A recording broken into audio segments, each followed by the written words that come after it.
I would say I've never seen a better relationship between inside the gate and outside the gate than I have here, and I've been on, this is now my 14th assignment.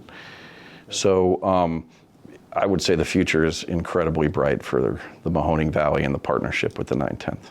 BusinessJournalDaily.com 3 Minutes With is brought to you by Farmers National Bank. Save, borrow, and invest with Farmers.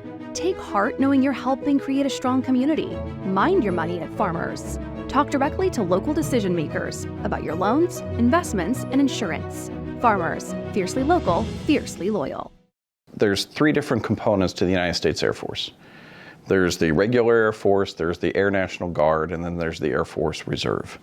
We are an Air Force Reserve unit, which means we are about 70% part-time, about 30% full-time.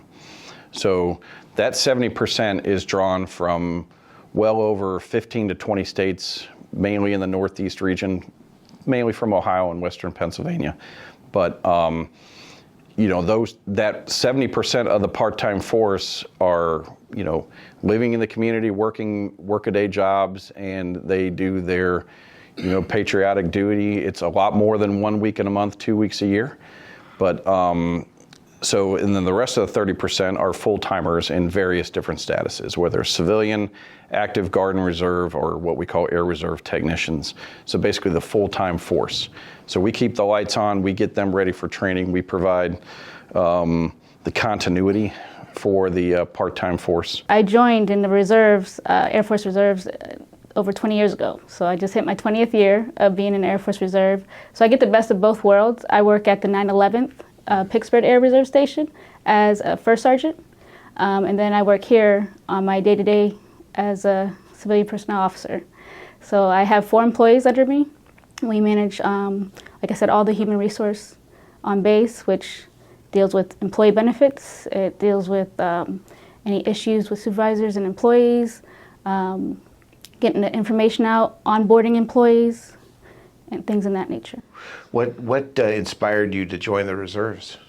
So my little sister actually inspired me to join the reserves. I was wanting to go active duty.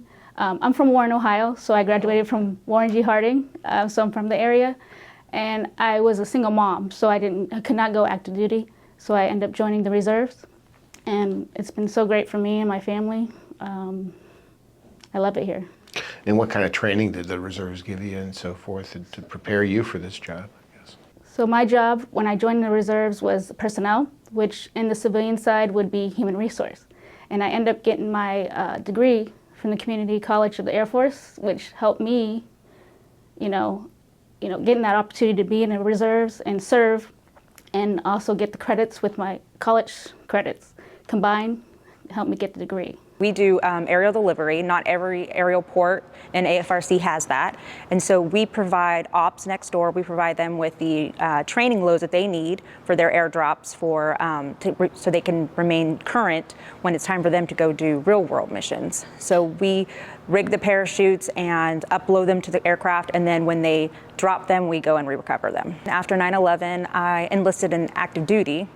And I served about 5 years and got out, but I wasn't done. So I went back in the reserves because I missed my military family. I came to aerial port and I've been here ever since. And I just I like to serve. We do get tasked with humanitarian missions. So we'll move medical supplies, and we'll move supplies that are donated to like Guatemala or Honduras. And so when that cargo comes in, we get it ready to palletize. So when the reservist comes in, they spend time getting it all ready to go, and then we set up the air movement of it, whether it be it's moving out on truck or any of the C-17s or C-5s that come in will pick it up, and they pick it up and it goes where it needs to go, but we get that ready. So it's pretty neat because you don't always get to see the humanitarian piece of that. The future is very bright for Youngstown Air Reserve Station. As the Air Force